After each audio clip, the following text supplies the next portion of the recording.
Assalamualaikum warahmatullahi wabarakatuh. Selamat pagi, salam sejahtera bagi kita semua. Perkenalkan, nama saya Safitri Ayu Ningtyas.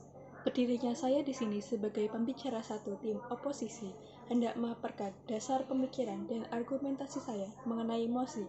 Dewan ini menyetujui penyimpanan sperma dan sel telur.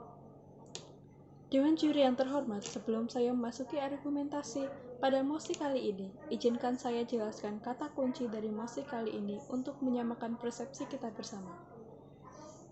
Kata yang pertama adalah penyimpanan. Penyimpanan adalah proses atau kegiatan menyimpan dan menahan suatu barang di suatu tempat dalam jangka waktu tertentu dengan tujuan tertentu. Yang kedua adalah sperma. Sperma adalah sel yang memuat materi genetik pria, sedangkan sel telur adalah sel yang memuat materi genetik wanita. Lantas, Dewan Juri yang terhormat, mengapa mosi ini perlu untuk diperdebatkan? Dalam dunia medis pun, teknologi ini adalah teknologi baru yang masih memicu pro dan kontra di kalangan para pakar medis. Karenanya lah, mosi ini perlu untuk diperdebatkan. Kita perlu untuk mendengar dan meninjau lagi pendapat dari kedua belah pihak, dari pihak awam maupun pihak pakar. Dewan Juri yang terhormat, pembekuan sel telur dipilih untuk menjaga kualitas sel telur ketika seorang wanita masih fokus pada karirnya atau belum menikah di usia lebih dari 35 tahun. Pada usia di bawah 35 tahun, sel telur mungkin masih memiliki kualitas yang baik, namun di atasnya tidak demikian.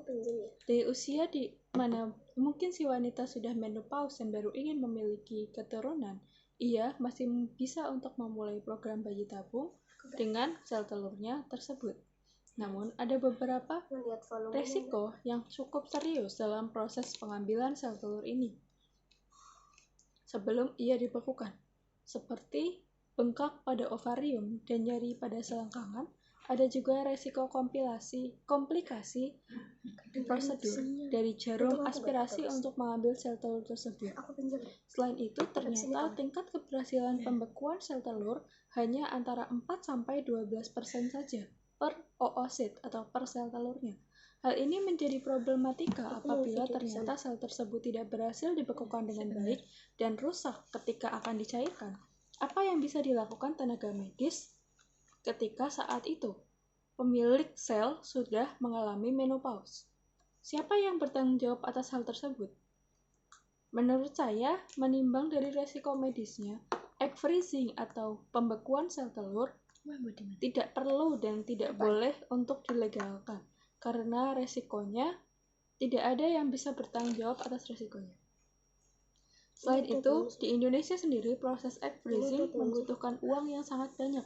Dari proses pengambilan saja butuh sekitar 23 juta rupiah. Belum proses penyimpanannya yang butuh sekitar 60-70 juta rupiah per tahun untuk satu sel telur. Karenanya dalam waktu singkat penyimpan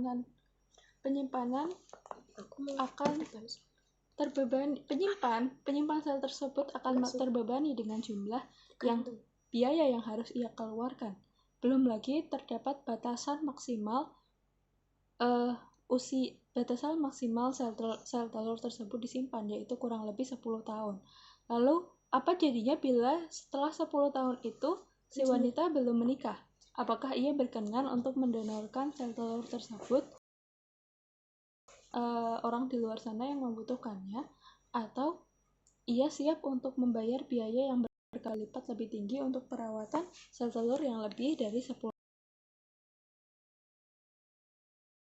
Menerima donor sperma dari pihak bank sperma keturunan dari sel telur yang telah ia simpan. Maka menurut pendapat saya dari segi ekonomi karena dengan risikonya yang besar dan beban biaya yang besar pula membuat ini menjadi tidak sepadan dan cenderung pemborosan. Dari aspek sosial pun, egg freezing adalah hal yang baru, di mana apabila seseorang melakukannya dan tersebar di lingkungan sosial, maka orang tersebut akan digunjingkan. Karena bisa kita lihat dari alasannya, wanita-wanita yang melakukan egg freezing adalah wanita karir yang independen, di mana ini saja sudah sangat berbeda dengan budaya Indonesia. Tekanan psikis yang mungkin akan diderita serta turunnya status sosial juga menjadi pertimbangan di mana ekspresi mungkin belum saatnya untuk dilegalkan di Indonesia.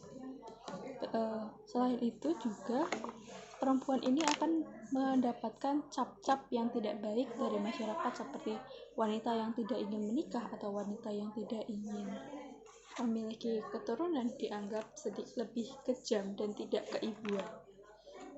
Dengan ini, Dewan Juri yang terhormat mempertimbangkan aspek ekonomi dan menimbang risiko keseluruhannya serta menimbang dari aspek sosial dan psikologis orang tersebut. Kami selaku tim oposisi menolak dengan tegas mosi kali ini yang berbunyi Dewan ini menyetujui penyimpanan sperma dan sel telur.